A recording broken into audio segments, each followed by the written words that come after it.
Ya, oke. Ya, jadi baik. Saya mulai, saudara-saudara. Kita akan mulai dengan sesuai dengan judulnya, saudara-saudara. Jadi kita sini akan melihat beberapa hal yang dikaitkan dengan pencegahan dan fungsionalisasi daripada jaringan lunak. Jadi soft tissue. Untuk itu saya mengambil materi ini dari American College of Sports Medicine, ya, mengenai progresivitas daripada latihan beban. Karena salah satu cara untuk menghindari atau mengurangi cedera pada jaringan lunak itu adalah dengan melatih otot. Nah, otot ini. Selain daripada yang akan saya bicarakan nanti, tambahan dari saya itu adalah beberapa hal yang juga akan berperan mengurangi kemungkinan cedera, yaitu apa? Satu mengenai orangnya sendiri, yaitu kita sebagai pelaku, katakanlah atlet dalam hal ini, dia harus menguasai tekniknya. Ya, jadi si atlet menguasai tekniknya sehingga dia melakukan gerakan-gerakan itu tidak salah dan itu mengurangi cedera. Kedua, memakai perlengkapan sesuai dengan peraturan cabang yang dimaksud. Sebagai contoh, kalau kita melihat di tinju, itu mereka itu memakai beberapa alat, yaitu sarung tinju yang tebalnya sedemikian rupa sehingga tidak akan mudah mencederai. Ya. Kemudian juga misalkan di taekwondo, saudara-saudara tahu itu di taekwondo itu mereka itu memakai suatu protektor di dada, body protector, untuk mengurangi benturan-benturan yang mungkin dapat mencederai. Ya, jadi aturannya demikian dan itu harus diikuti. Dengan begitu mereka akan dapat sekali mengurangi cedera-cedera tersebut. Lain lagi adalah persyaratan yang lain, yaitu lapangan pertandingan. Ya, pada sepak bola kita tahu saudara-saudara, yang namanya sepak bola itu lapangannya harus bagaimana? Ukurannya sekian kali sekian, 70 kali 110 meter. Kemudian juga rumput. Kalau ini memang lapangan rumput, rumputnya harus tipe tertentu. Ya. Kemudian lain lagi adalah kalau ini suatu lapangan pleksi, jadi artinya waktu lapangan buatan turf itu juga harus sedemikian rupa sehingga rasa yang dirasakan oleh pemain sepak bola itu pada waktu mereka menginjak, berlari dan sebagainya di lapangan itu akan tidak mencederai pada waktu mereka jatuh. Nah, inilah beberapa aturan-aturan ya yang diikuti. Nah, kita sekarang bicarakan mengenai bagaimana caranya kita melatih itu, ya, soft tissue tersebut. Nah, di sini diberikan saudara-saudara, itu kalau kita lihat di tayangan, evidence statement daripada strength training, ya, itu concentric, eccentric, dan isometric actions, ya, harus dilakukan oleh setiap orang-orang, baik dia orang baru, ya, apakah dia orang yang sudah pengalaman, apa orang sudah advance atau sudah atlet, katakanlah begitu, ya. Nah, beban latihan itu dilakukan 60-70% dari 1 RM, ya, dengan 8-12 repetisi, ya. Kita tahu 1 RM ini adalah suatu kita sebut repetisi maksimal. Banyaknya beban yang kita bisa angkat dalam sekali angkat, tapi tidak bisa lagi, inilah 1 RM. Jadi 1 RM buat satu orang berlainan dengan orang lain. Ya, begitu juga mungkin 1 RM untuk satu bagian kiri lain dengan bagian yang kanan. Ya, 1 RM terus. Nah, persentase adalah 60-70% dari 1 RM dengan repetisi sebanyak 8-12.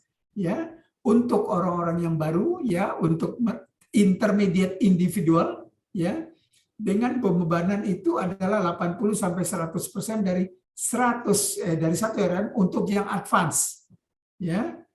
Kalau kita berlatih dengan suatu beban yang khusus, itu dilakukan 2-10% kenaikannya. Jadi increase-nya itu 2-10%, ya, untuk individual tersebut, sehingga itu akan berangsur-angsur merangsang, ya, menyebabkan adaptasi dari badannya itu sehingga dia akan dapat mengatasi. Kalau terlalu kaget, tentunya kita tahu dia tidak bisa mengatasi itu semua. Ya, 1 sampai 2 repetisi over the desired number, ya, untuk 2 consecutive training sessions. Jadi 2 sesi latihan itu peningkatannya itu sekian, ya, tidak boleh berlebihan, ya, daripada itu semuanya. Kemudian juga dianjurkan 1 sampai 3 set saja, ya, untuk orang-orang baru.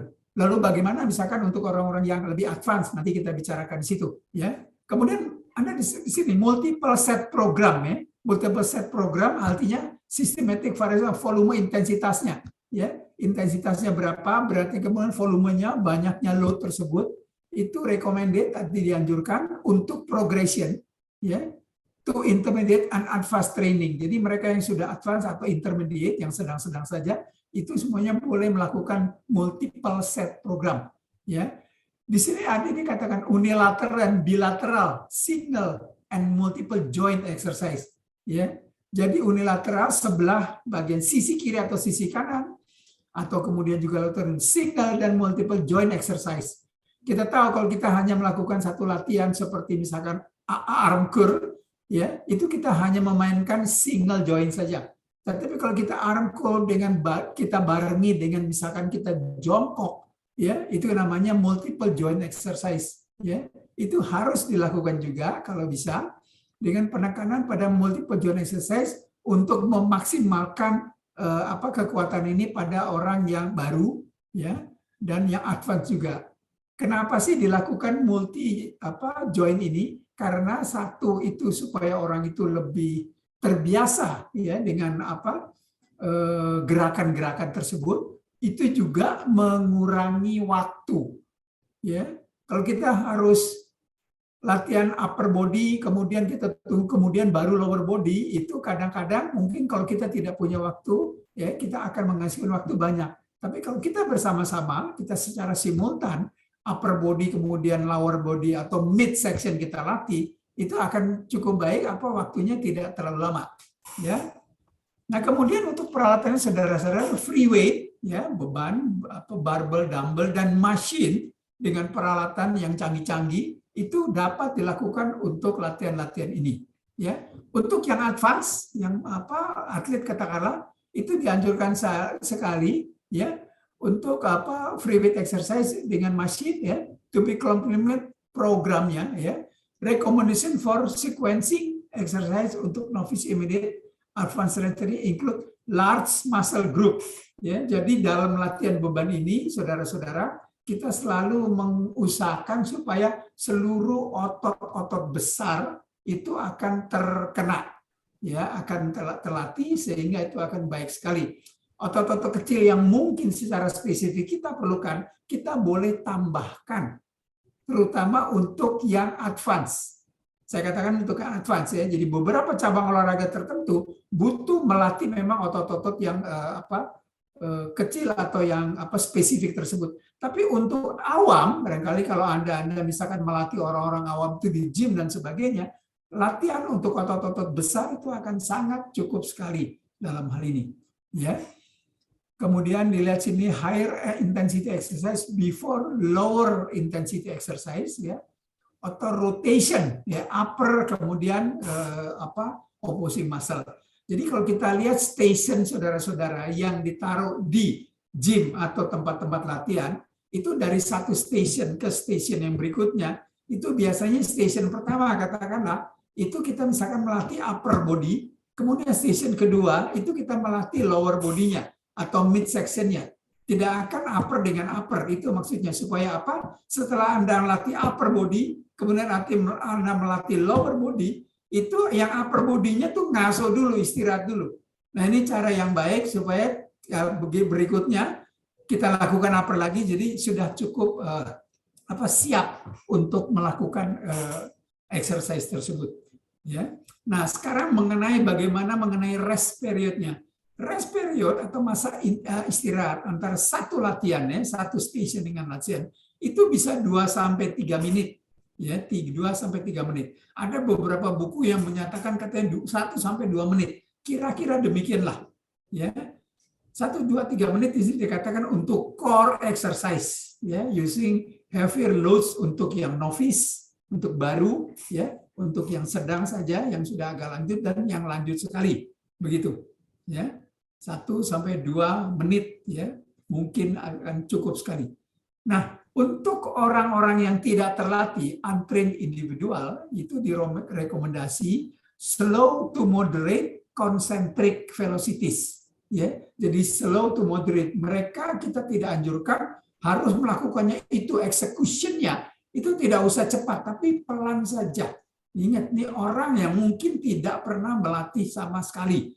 Ini yang dilakukan. Ya, konsentrik, ya, misalkan arm curl dan sebagainya, ototnya itu memendek dengan kecepatan yang sangat pelan sekali.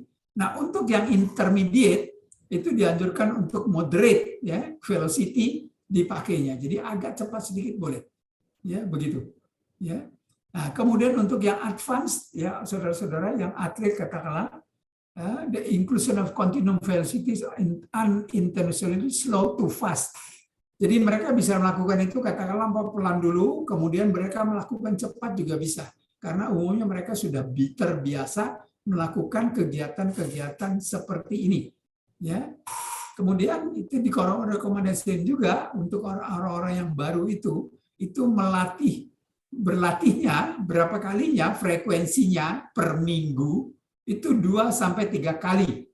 2-3 kali, biasanya demikian. Ini cukup untuk orang-orang yang baru tersebut. Nah, untuk orang yang progressionnya, ya, untuk yang intermediate itu 3-4 kali seminggu, ya, tergantung dari berapa otot yang dilatihnya sekali mereka workout, ya, saudara-saudara. Kemudian untuk advance, ya, yang atlet itu mereka lakukan 4-6 kali dalam seminggu. Jadi mereka hanya ada 1 hari untuk istirahat dalam hal ini. Nah, inilah yang kita misalkan kita berhadapan sama atlet, kita melatih mereka begitu, dan inilah resep latihan, cara latihan kita berikan kepada mereka. Apakah banyak yang bertanyakan, apakah ini boleh orang yang sudah advance diberikan setiap hari?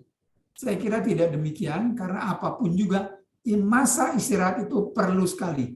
Jadi 1 hari istirahat itu penting sekali untuk mereka, supaya mereka dapat melakukan lagi pada yang berikutnya. Ya, slide digeser lagi, Mas Rizky. Ya, ya Pak.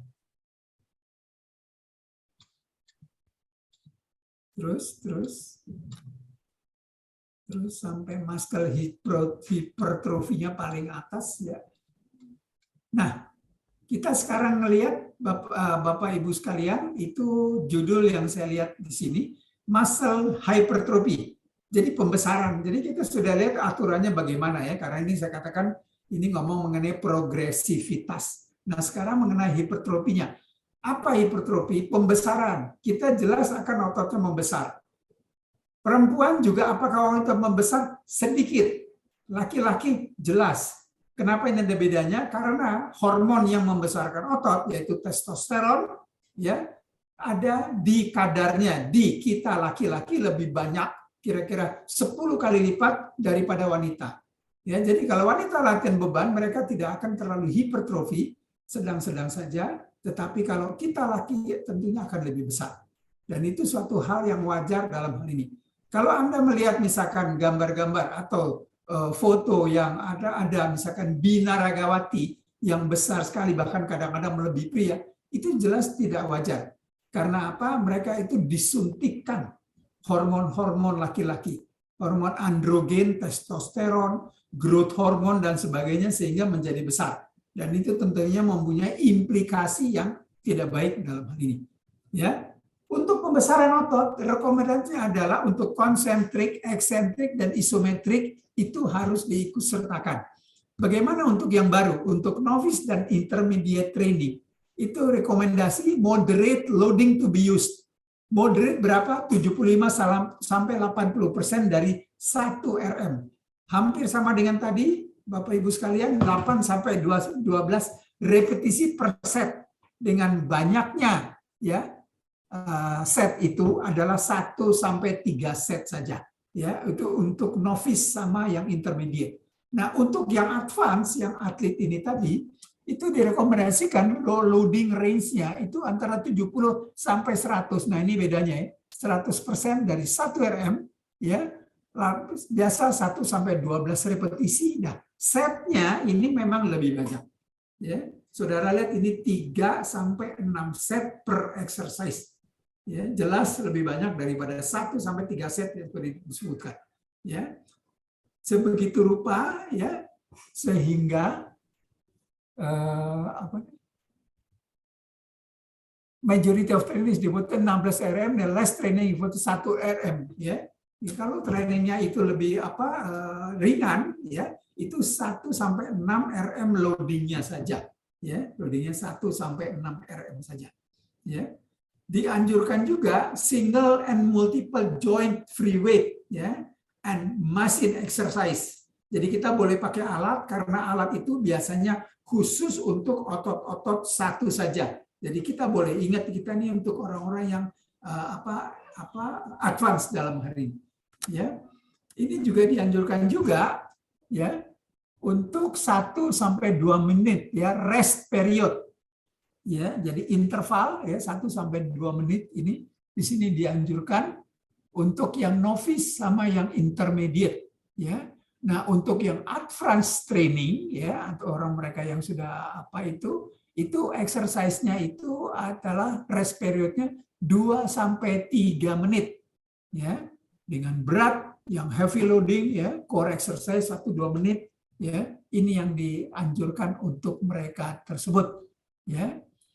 Nah, ada rekomendasi untuk slow ke moderate velocity ya untuk novice sama intermediate. Tadi sudah sebutkan sama, jadi sama dengan umum tadi sebutkan, ini kalau mau besarkan otot juga ini dilakukan hampir sama ya. Nah, untuk dianjurkan juga frekuensinya 2 sampai 3 kali seminggu untuk yang novice sama dengan tadi.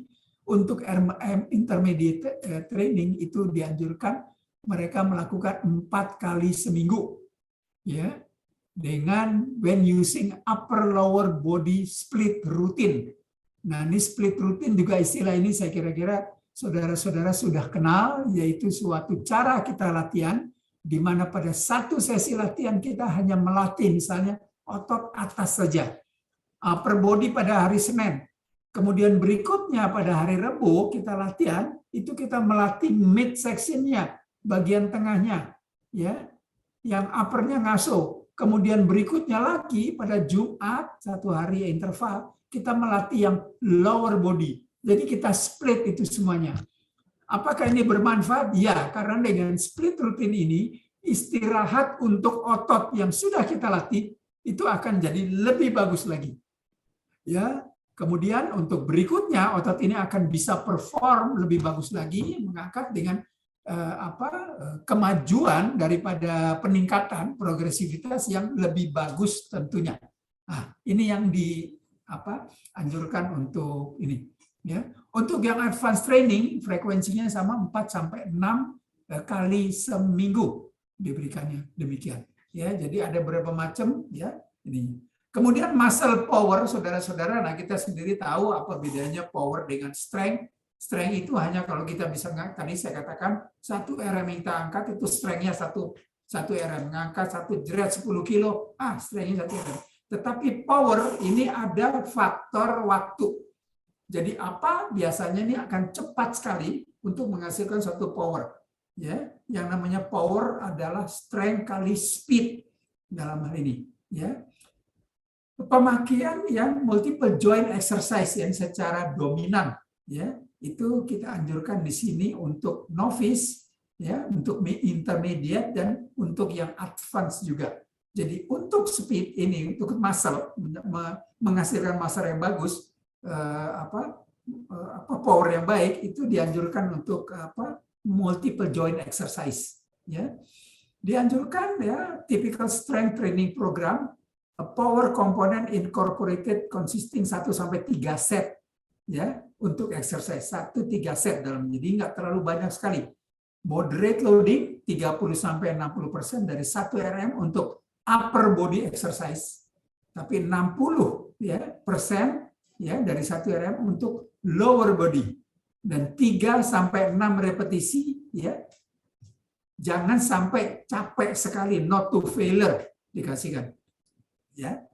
Kemudian loading strategi saudara-saudara itu direkomendasi untuk advance training, heavy loading, ya, 85 sampai 100% 1 RM. Nah, ingat, kita sudah bicara tadi, ya. Jadi kalau yang advance katakanlah atlet itu sampai 100% dari 1 RM itu memang mereka biasanya mencapai, ya, dan ini diperlukan, itu necessary untuk increasing force, ya, ini harus dilakukan sehingga betul-betul dapatlah kekuatan, ya, dan kecepatan itu juga dapat, ya. Ini multiple set 3 sampai 6 set power program, ya, itu diintegrasikan untuk strength training program konsisten 1 sampai 6 repetition, ya, dengan satu periodisasi manner is recommended, ya. Rest periodnya saudara-saudara itu adalah 2 sampai 3 menit between sets, ya. Satu set dengan set lain itu 3 menit, ya. Untuk core exercise, ya, dengan intensitinya itu tinggi sekali. Jadi kita lihat istirahatnya cukup lama, 3 menit baru kita, ya. Untuk latihan-latihan tambahan, ya, latihan yang tidak terlalu berat, ya, shorter rest interval yang lebih pendek 1 sampai 2 menit itu dianjurkan. Jadi cukup kalau begitu. Jadi prinsipnya memang gampang, kalau berat latihannya kita perlama. 3 menit kita boleh rest dalam hal ini, ya. Mohon digeser lagi Mas Rizky.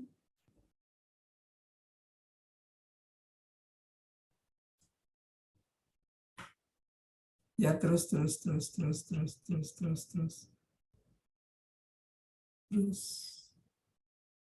Oh, ya. Local muscular endurance. Jadi kita sudah bicara tadi berapa banyaknya, itu caranya bagaimana, kemudian hipertrofinya bagaimana. Nah, sekarang endurance. Ya, kita tahu daya tahan otot juga kita perlukan.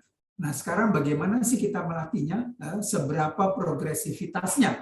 Ya. Nah, ini untuk endurance ini tentunya kita akan berpikir saudara-saudara pada saat saudara-saudara itu bekerja menangani atlet-atlet yang memang jarak jauh.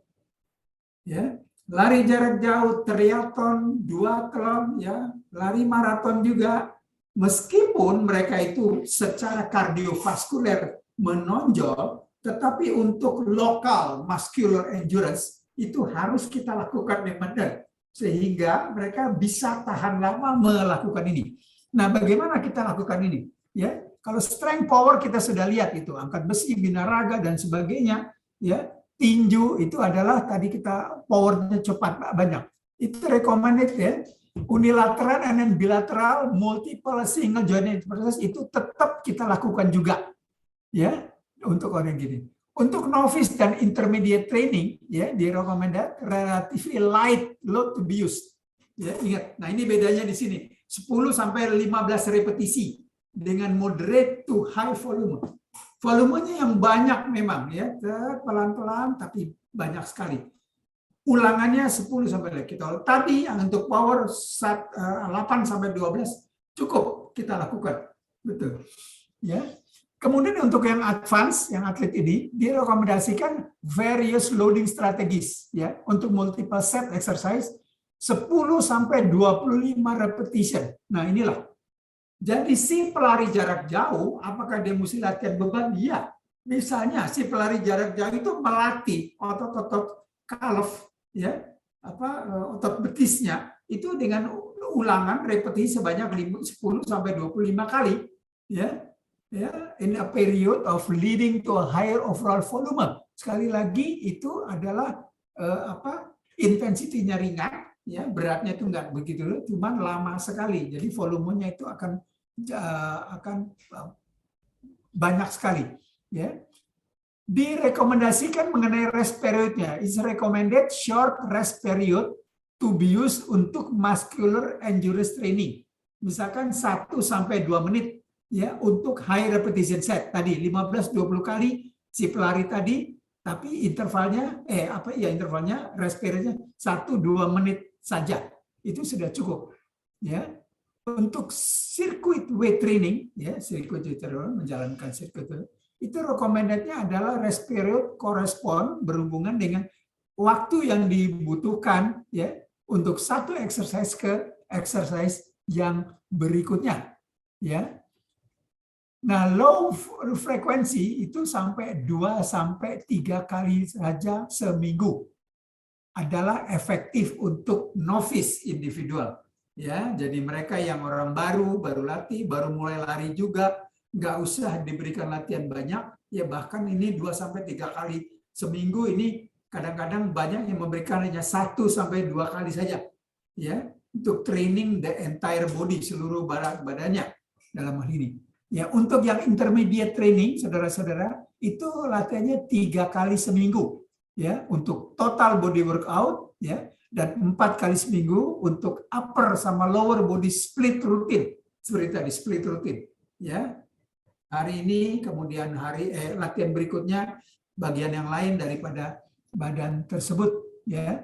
Nah, untuk yang advance, frekuensi yang lebih banyak may be used 4 sampai 6 kali ya. Jadi hanya dalam seminggu 1 hari istirahat ya.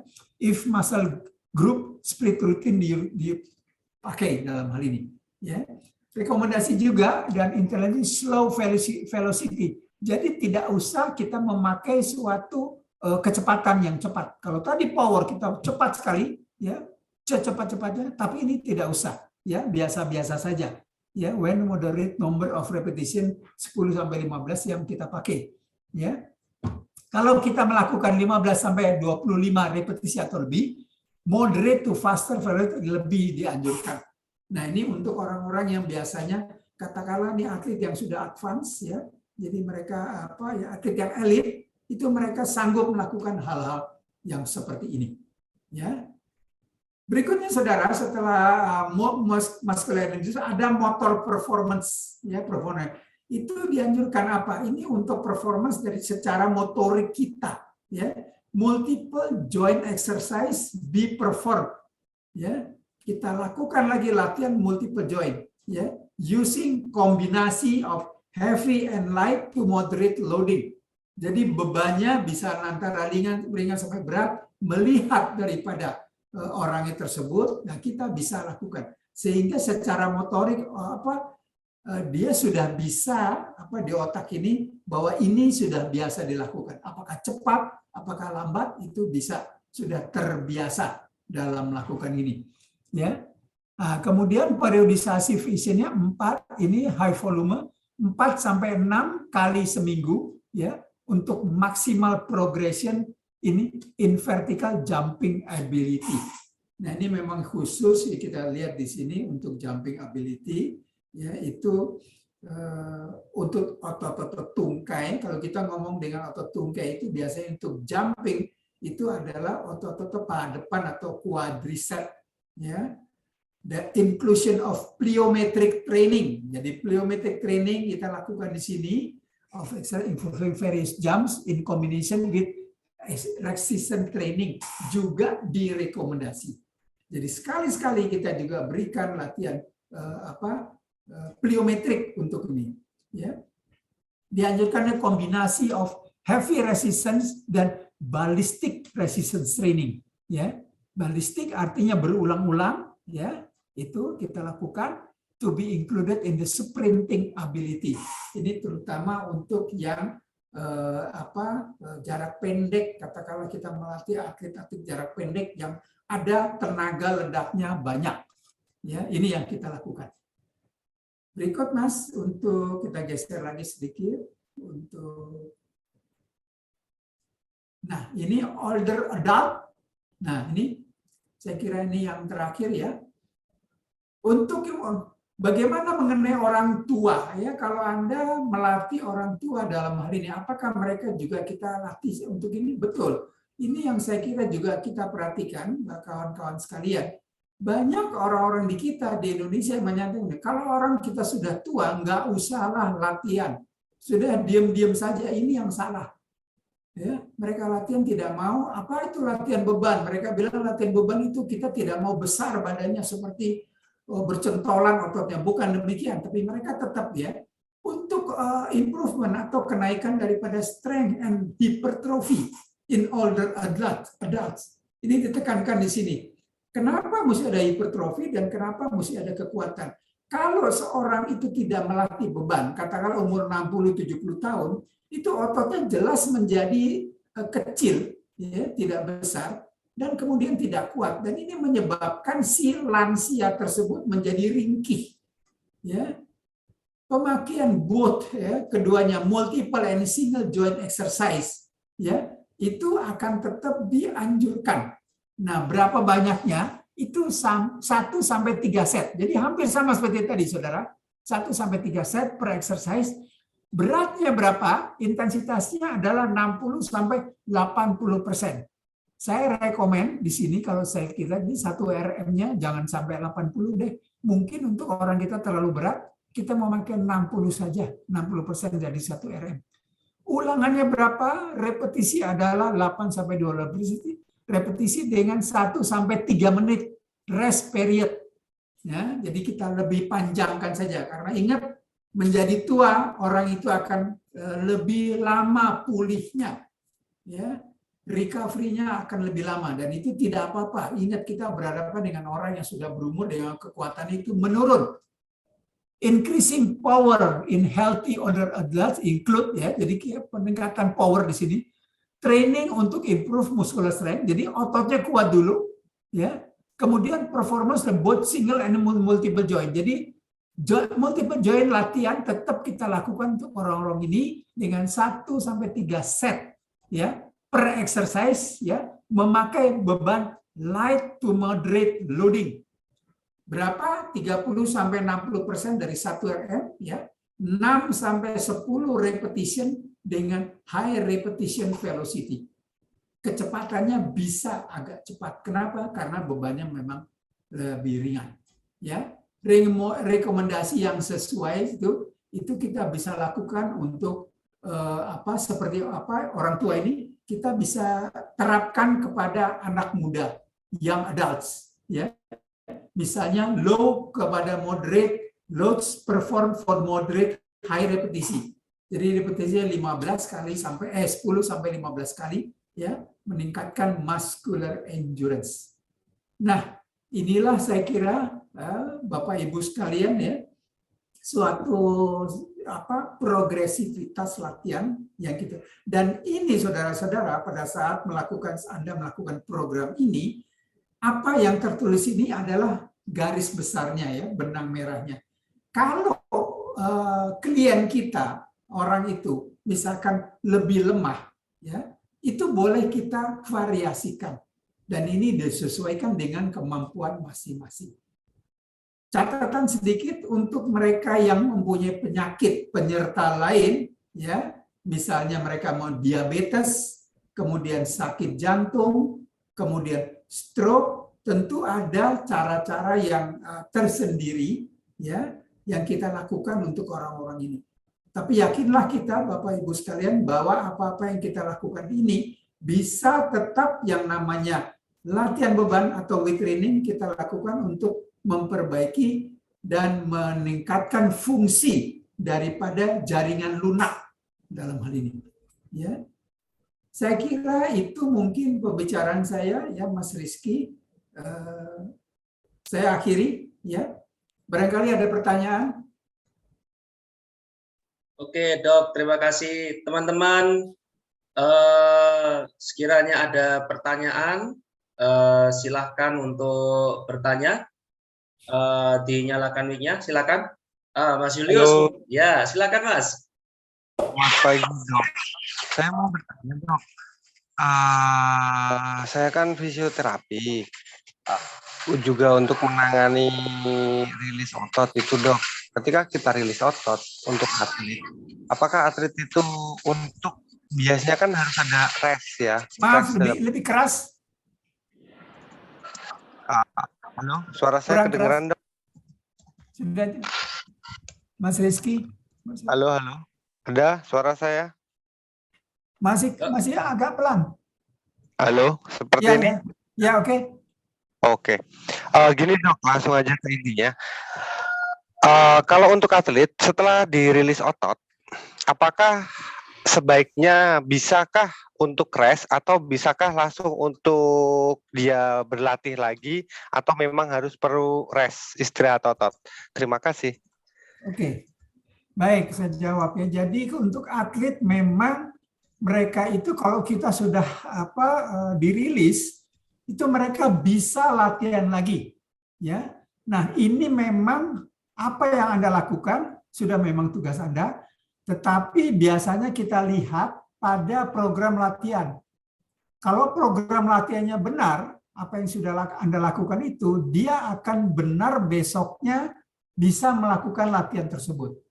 Nah, yang susah di lapangan ini ya, pengalaman di lapangan, ada beberapa pelatih yang mungkin kurang mengerti mengenai ini. Sehingga anak ini diberikan mungkin loading begitu rupa sehingga terlalu berat. Sehingga meskipun Anda sudah rilis, besokannya itu tidak bisa dia berlatih. Atau performance-nya, ya, pemulihannya itu tidak terjadi, kurang terjadi. Ya, makanya kalau Anda lihat, kalau kita bicara sama atlet, itu biasanya dari satu program atlet tersebut, microcycle, ya Anda lihat microcycle dalam seminggu, itu Senin, Selasa, Rabu, itu menaik terus. Rabunya itu tinggi sekali intensitas dan volume. Kemudian Kamis itu sedikit maksud saya ringan lagi. Jumat naik, Sabtu naik. Sabtu itu berat. Nah, minggunya dia ngasuh lagi. Nah, inilah yang saya katakan microcycle ini memang kita mesti lihat. Kalau Anda lihat memang bahwa pada waktu kita rilis dia itu tidak sanggup lagi, tidak ada salahnya kita ngomong sama pelatih. Coach, ini bagaimana? Apakah anak ini perlu kita sedikit robah? Karena nggak begini, dia nggak akan kembali lagi ke mana? Ke kemampuannya semula. Ya, itu dari saya. Jadi boleh kalau memang sudah rilis, besokannya boleh lagi. Ya. Terima kasih, Dok. Ya. Oke, Mas Julius, terima kasih banyak. Teman-teman ada yang mau tanya lagi? Silakan. Oke, Mas Surya, silakan. Silakan. Ya. Terima kasih. Terima kasih, Dok. Ya. Bertanya, Dok. Kebetulan saya selain memulai fisioterapi, masuk sekolah olahraga juga menangani sebagai pelatih di JPLP di Pondok Ati-Ati Remaja. Nah, bagaimana ingin bertanya, Dok, bagaimana ketika kita dapati suatu program ini sudah posisinya katakanlah di prakompetisi, Dok. Nah, Di apa? di fase sudah prakompetisi, Dok. Di fasenya udah prakompetisi di program latihannya. Program latihannya? Sudah di fase prakompetisi, Dok. Terus? Kemudian kita ketahui si pelatih ini tadi, karena saya juga di bidang teknis PPLP membawai beberapa cabur. Jadi di pelatih ini kita ketahui dia belum melakukan beberapa program yang harusnya diberikan baik di awal maupun di pertengahan. Sedangkan pelatih tadi langsung memberikan program yang badannya sudah dikatakanlah di prakompetisi. Bagaimana kita memperbaiki ini? Apakah kita harus mengulang lagi dari awal, ataukah kita maksudnya menurunkan intensitas ataupun volume di pada saat program tersebut, Dok? Ya. Gitu, Dok. Terima kasih, Dok. Ya, oke. Nah, ini memang susah ya. Jadi kalau gini Anda memang satu. Langkah pertama kita ngomong sama si pelatih. Apakah program dia itu sudah benar? Dan kalau dia melakukan, dia bilang seperti Anda bilang dia langsung melakukan begitu, ya langsung meloncat ke yang sudah lebih berat. Ditanyakan lagi, ini targetnya mana? Ya, karena kita tahu periodisasinya itu jelas ada. Ya. Nah, kalau kita merasa bahwa ini kurang tepat, kita ngomong sama dia. Ya.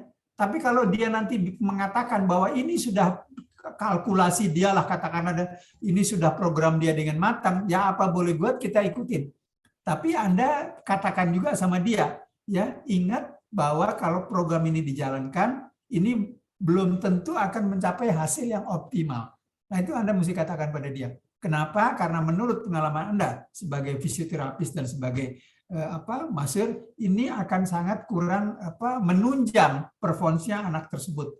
Ya. Nah, pertanyaan Anda tadi, apakah langsung kita kembali lagi kepada itu? Sebaiknya kembali lagi kepada pertama dulu. Ya, jadi jangan dilanjutkan begitu, tapi kembali dulu pertama. Ya, karena itu penting, yang awal itu yang penting, jangan sampai berlebihan dalam hal ini. Ya. Kalau biasanya menurut pengalaman saya di lapangan, kalau kita lakukan terus saja begitu, tidak dikoreksi begitu, itu memang hasilnya tidak terlalu baik. Ini yang sering terjadi. Ya, oke.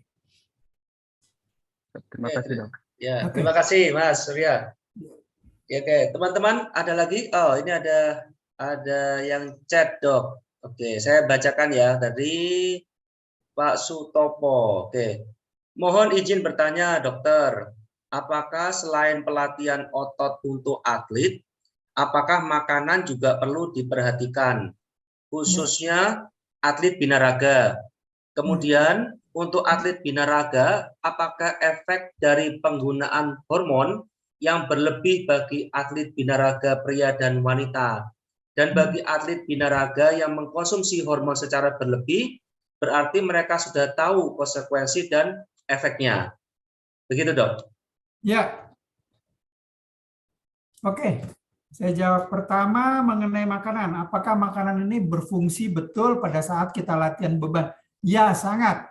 Ya, jadi kalau kita lihat pada waktu kita berlatih beban, saudara-saudara, ingat secara otot ini, kalau kembali pada anatomi otot, anatomi dan fisiologinya, itu kan antara aktin miosin. Itu pada waktu latihan, apalagi kalau berat sekali, itu antara aktin dan miosin itu pergeseran terjadi dan terjadi pembebanan yang berat sekali, itu ada serabut-serabut yang robek, yang putus.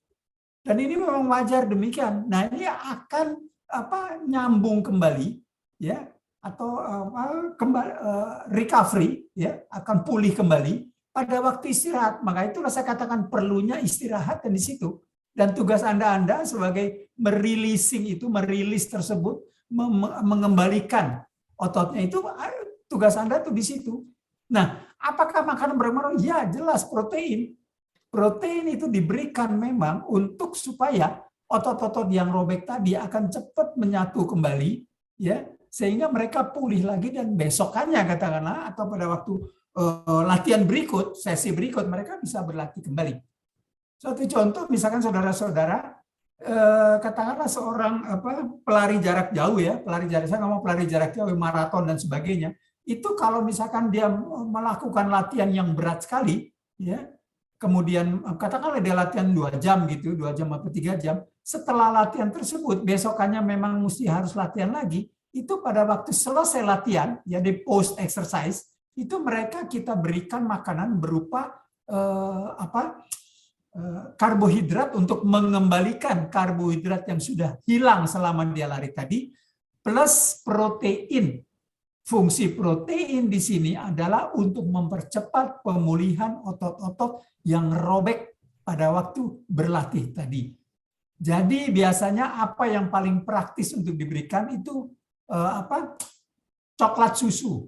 Coklatnya adalah karbohidrat, gula yang untuk menambah kembali, ya, replenish kembali cadangan gulanya dia, kemudian proteinnya untuk mengembalikan kembali otot-otot yang robek tadi.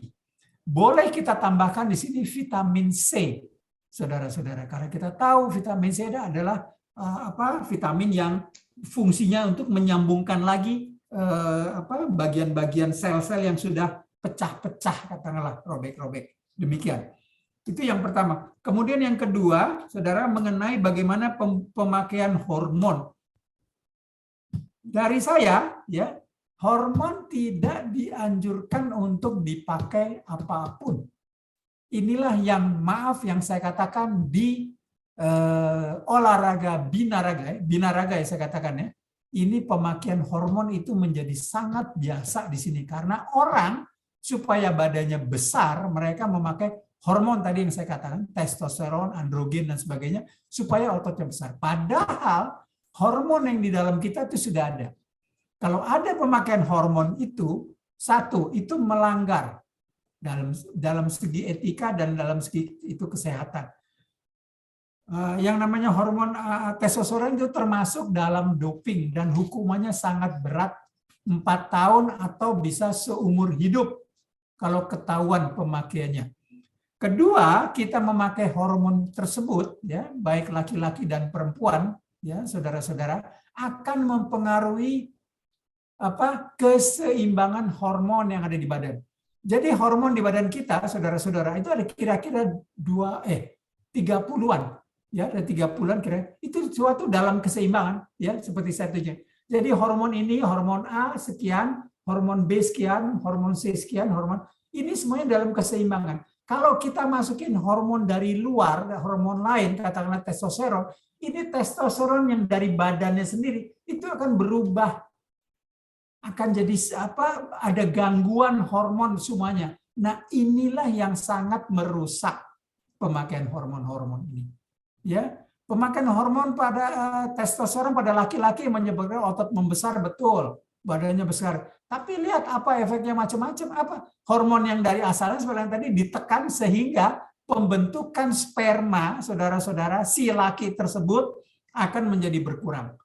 Makanya kalau kita lihat banyak saudara lihat binaragawan itu biasanya nggak punya anak. Badannya besar tapi nggak punya anak. Berikutnya lagi itu pemakaian testosteron yang banyak itu akan menyebabkan perdarahan di liver. Ya, liver atau hatinya itu menjadi rusak. Ya, karena keseimbangan hormonnya juga terganggu di situ. Banyak hal lain juga yang saudara tahu, misalkan pemakaian hormon yang berlebihan itu pada laki-laki apa? Kan dia bilang kalau kita menjadi besar pakai hormon laki-laki kan nggak apa betul, tetapi ingat hormon yang saya katakan tadi masuk dari luar, hormon laki-laki itu tidak akan menambah besar ototnya, tetapi malah dirubah jadi hormon perempuan, jadi estrogen. Itu namanya proses aromatase.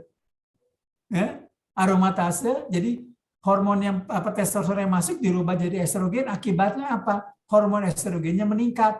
Akibatnya apa? Terjadilah feminisasi. Sifatnya jadi kayak perempuan. Apa yang seperti perempuan, saudara?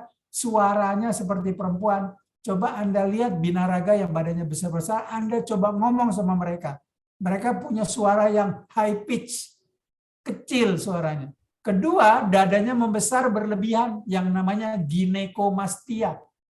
Ya, berlebihan sampai begitu besarnya sehingga mereka malu, mereka mengoperasi supaya buah dadanya itu, payudaranya menjadi mengecil. Dan itu urusan dokter ahli bedah. Di Amerika tuh sering begitu. Binaragawan datang ke dokter ahli bedah minta dikecilkan payudaranya karena pemakaian steroid yang berlebih. Begitu. Nah, untuk wanita, yang namanya wanita dikasihkan hormon pria yang berlebih ya terjadi maskulinisasi. Suaranya berat, klitorisnya membesar, payudaranya mengecil, bulunya tumbuh lebih banyak dan terdapat gangguan mens. Nah, itu ya. Saya kira itu ya. Jadi pemakaian hormon kita tidak anjurkan sama sekali, tapi pemakaian di binaraga yang memakai apa tuh yang namanya amino acid ya masih diperbolehkan, itu boleh-boleh saja ya, itu kan asam amino isinya ya, asam amino yang katanya bisa membesarkan otot ya, betul memang besar ya, gitu bisa saja, tapi kalau dengan disertai hormon itu sangat tidak dianjurkan ya dalam hal ini.